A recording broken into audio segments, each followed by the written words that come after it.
Welcome to Red Eye. It's like Red Dawn, if by dawn you mean rash. Let's go to TV's Andy Levy for our pregame report. So, Andy, what's coming up on this here show? Thanks, Greg. Coming up on this here show, President Obama tells Bob Woodward that America can absorb a terrorist attack, and there was outrage throughout the land. Plus, we'll investigate why the Japanese have decided they'll never have Paris. And finally, why is office romance on the decline? Our all-star panel will discuss what this means for John Gibson and Bill Schulz. Greg? Thank you, Andy. Get you gone, you dwarf, you minimus of hindering not grass made, you bead, you acorn. Greg? Why rebuke you him that loves you so? I apologize for nothing. Go away. Let's welcome our guest. Is he gone yet? Yes, he is. Oh, look who's here. It's Imogen Lloyd Webber, owner of 3 Names. She's the author of The Single Girl Survival Guide. She's so hot that you cannot scream her name in a crowded theater.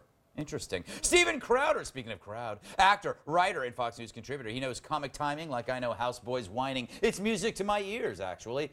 My repulsive sidekick, Bill Schulz. Fun fact, in Bolivia, he's considered a mule. And sitting right next to me, she's back, the lovely, delightful Amy Schumer. She's a comedian and co-host of A Different Spin on Fuse, the network. She's so crude, you often find pelicans drenched in her. Yes. And he's both a greenie and a weenie. It's our New York Times correspondent. Good to see you again, Pinge. Japan denies Paris entry, states our AP headline. Well, that's a first for Paris. Just having fun, Greg. Actually, something... I'll leave the comedy to the comedians. What ho! You rogues. Okay. And now to the Gregalogue. It's a muffin of morality in a bakery of bottom feeders.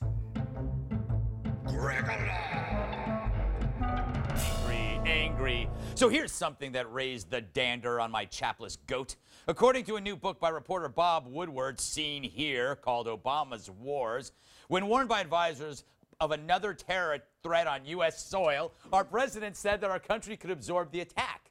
This is what he said in an interview with the author, quote, "We can absorb a terrorist attack. We'll do everything we can to prevent it, but even a 9/11, even the biggest attack ever, we absorbed it and we are stronger." Look, I don't want to make a huge deal out of this. Instead, I will pretend to make a huge deal out of this. Frankly, I have concerns about a president who sees our country as a sheet of bounty that could sop up mass casualties like a spilled sloppy Joe. That attack one talks about absorbing could result in thousands of dead folks, which is why it's just creepy using the word absorb twice.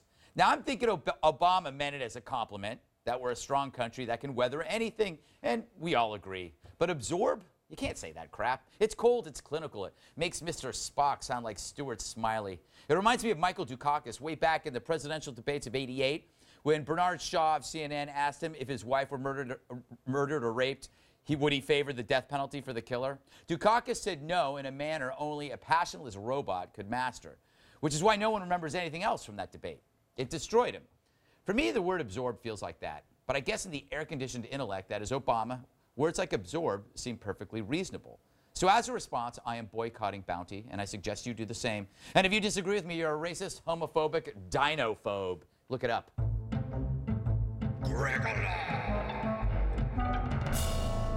Amy? Huh. That's it. Oh, just nice. Saying hi. Just saying hi. It's great to see you. Great to see you as well. Poor choice of words on his part. I don't think so. I didn't mind this terminology at all, to be honest with you. Yeah, I think you're right. He's just saying, like, we'll move ahead no matter what. And I'm all about action. Who cares? If a guy talks a big game, you know, when you finally get into the bedroom, he's not really bringing it. It's the quiet, creepy guy that surprises you, and I'd rather absorb that. Very good. An interesting way of putting it. Crowder, doesn't this reveal how soulless he is?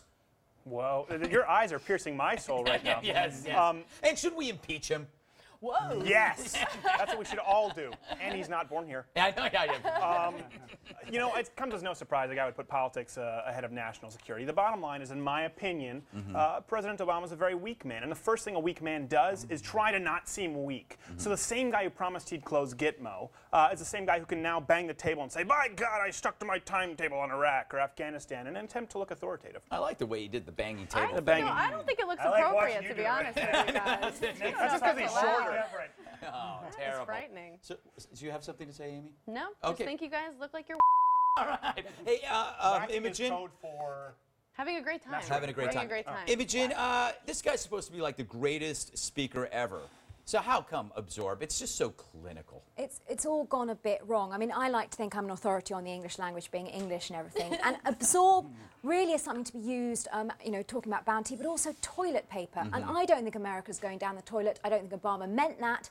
But clearly he needs to work on his semantics. So I think Aaron Sorkin needs to be brought into the West Wing and they need to be whipped into shape. That's a great idea. Yeah. Just getting whipped is okay in my book. You know, Bill, this just brings up the whole point of the book. Why do they do these books? Why do they allow Bob Woodward in the White House? It never helps anybody. Yeah, actually, but Bob Woodward. If you kind of look, even how Woodward first got his name, it didn't go well for that president. Yeah, it did. Yeah, he wasn't. Like, yeah, he did Watergate. Yeah. Oh, let's get him in. Yeah, exactly. Well, that's great. I'm sure it'll have the opposite effect on us. Again. For the record, I am for cold and clinical. This is why I own forceps. Secondly, you're burying the lead, Greg. The biggest thing about this book is that he talks about intelligence report that state that Harmad Kazi is bipolar and takes medication to balance that. That is huge. I do not want the leader of Afghanistan to be Lindsay Lohan. That is not good for us. Especially bearing in mind the drugs in that country. Oh, absolutely. The poppy seed, All everything the poppy, yes. Oh, He doesn't need prescription drugs. No. But wait, how do you pronounce his name? Karzai. Is it Karzai? No, it's Karzai, I believe. No, he used to be the governor of New Jersey. Oh, really? Yes. Maybe research these things before you bring No, them no, up. no. Cortisone. Cortisone? It's Yeah, it is cortisone. cortisone. I could use a shot of that. It is. But you know, I don't know. The thing that bugged me was it's not really a big deal, but he did say it twice. That's the weird thing about it. Even more importantly, when referring,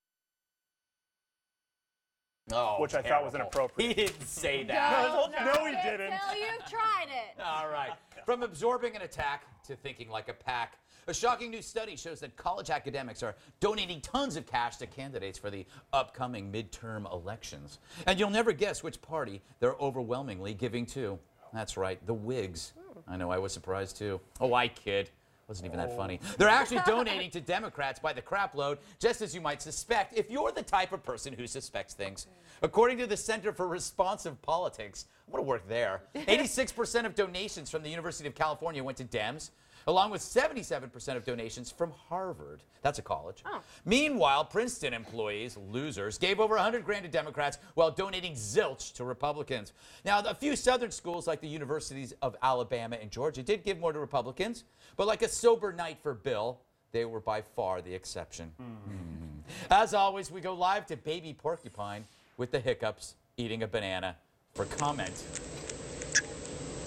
Oh, porcupine hiccup.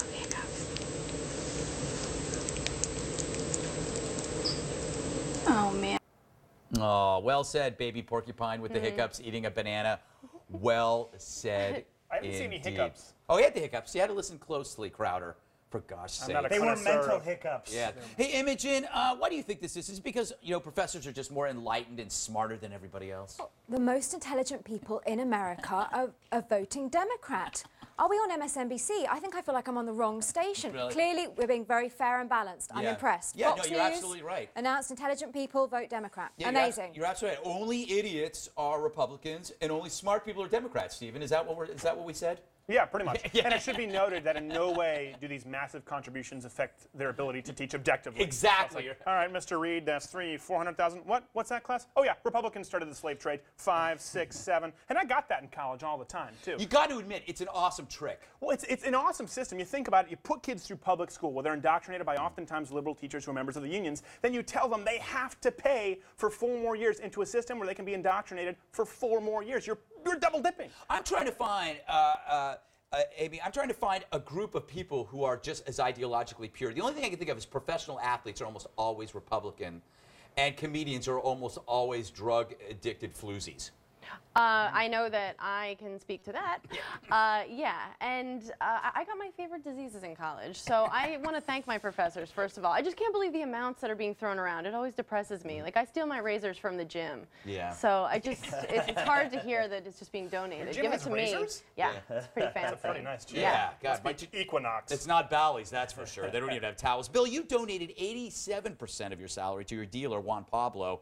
How does that affect this story? It doesn't, because it was just $5. Couldn't even get a gram. Oh, really? It's his birthday's coming up. Can you call him for me, actually? Totally, I'm a little totes, scared of you him got these it. days. Owe him some cash. Look, you're missing the big picture here. Professors aren't liberal to indoctrinate their kids.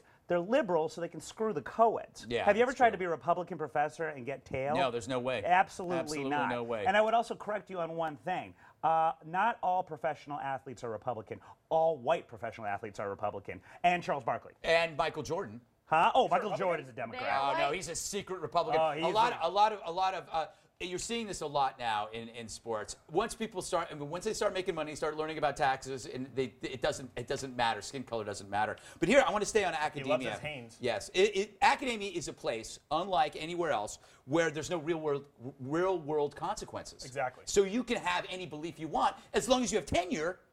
You can just say whatever you want. There's no way you can be proven wrong, and even if you're wrong, it doesn't matter. You still get a paycheck. And you're sharing it with people the exact same way. You're sharing it with a bunch of students who haven't really worked a job in the real world yet either. So you just say a bunch of stuff and like, yeah, you're absolutely right. Jealousy. This is all just jealousy, and I'll tell you why. Because our very own Dr. Professor Mark Lamont Hill has gotten laid more times than we will ever in 4 lifetimes, Greg. We know this to be a fact. From scholars to slatterns, the country that gave us Hello Kitty will not take Paris Hilton in return.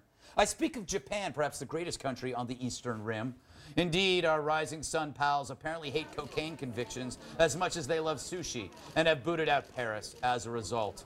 The airheaded Paris canceled her Asian tour for her fragrances and fashion line, shame really, after falling victim to the country's strict immigration laws, barring entry to drug offenders, or in her case, rich vacuous blow monkeys. Let's go live to nothing in particular. I'm going back home, but I look forward to coming back to Japan in the future, and I love everyone, and can't wait to see my fans when I come back. Can you tell me why you've been getting together? I'm really tired. Where are you headed now? So happy. She's a national treasure that sadly is no longer an international treasure. Thank God there are still dogs who wear hiking boots. Come on.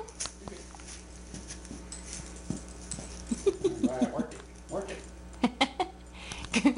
Look over there and make her come to you.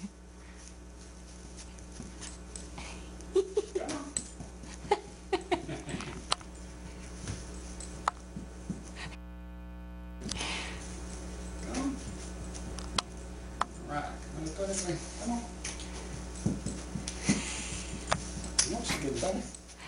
You can catch part 2 of that on the O'Reilly Factor, and then part 3 on Beck. That dog wasn't even hiking. Yeah. That was He a refused run. to do Hannity, though. Wow. Yeah, he refused to do And said he Hannity. wouldn't go on Founding Fathers Friday. Any that- other day of the week, Yeah, fine, it's will terrible. not do that. He says the questioning's too tough on Yeah, Founding Fathers. absolutely. The Great American panel would not be kind to him. No, they'll tear him apart. Oh. yes. All right, hey, Amy, shouldn't we as Americans stand up for a citizen denied entry for something as menial as cocaine? Yes. I just am reminded to cancel my spring break 2011 plan to Kyoto. Yeah. I wonder where they stand on shoplifting. I guess I'm never going to Japan. So there's that. I have to say, Imogen, I kind of respect Japan. I do. I got to say, too. what we need here is shame. And we don't shame it. They shame people. Yes, I mean, I want to move to Japan immediately, but then my fiancé Bill couldn't come because he does like cocaine, you know, quite a lot. Wouldn't it be great if you could, Sorry. Wouldn't it be great if you could de-citizen somebody? You know, Yes. sort out your immigration problem immediately, and you know, sort of get rid of people, and then she wouldn't be allowed back into the country, like Amy Winehouse. She would just fly around in her private jet. She'll never Yeah. have to land. No one That's would all. allow Her her. jet is really fast, and she reverses orbit and goes back in time like Superman. You know, we've been thinking about that.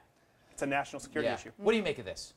Far be it from me to ever defend Sarah Palin, but when did Japan hold themselves out to be the beacon of moral fiber? Did you say Sarah Palin? Did I say Sarah Palin? Yes, you did. Did I say Sarah Palin? You got a respect line, I don't know what's to going me. on here, Sarah They're Palin. the same to me. But Japan, I mean, seriously, it's like, yeah, you know, we don't want to have this girl. She's going to taint our moral fiber. We're going to go back to tentacle porn and used panty vending machines, and then we're going to go kill ourselves because that's how we do it in Japan. Right. Bill, isn't this all your fault for selling Paris the 8-ball? Yes, it is, and she never paid me back yet either. I agree with Crowder. You can always judge a country by their porn. And Japan's a weird country, full of weird laws, weird rules. Poor Paris, she should deserve to go there and make a buck just like any other struggling cokehead. And I would also say that this whole thing is a ruse. It is a ruse to distract us from the real story. And the real story is this. Todd, can we go to the pictures? Paris Hilton has had, albeit subtle, a breast job. And the fact that she got arrested makes us slowly not realize that she's gone from an A to a slightly bigger C. Can you see this? Look at that. That is quite obvious. It's amazing that she's wearing these same glasses. I like that. Well, she's cheap. Yeah, she is cheap. Also, All right. she doesn't like spending money. Yeah. Sept did it, so no. You're terrible. All right. Oh, my Lord. Before we go to break, you must see something that will change your life forever. Behold the greatest turtle ever. Roll it.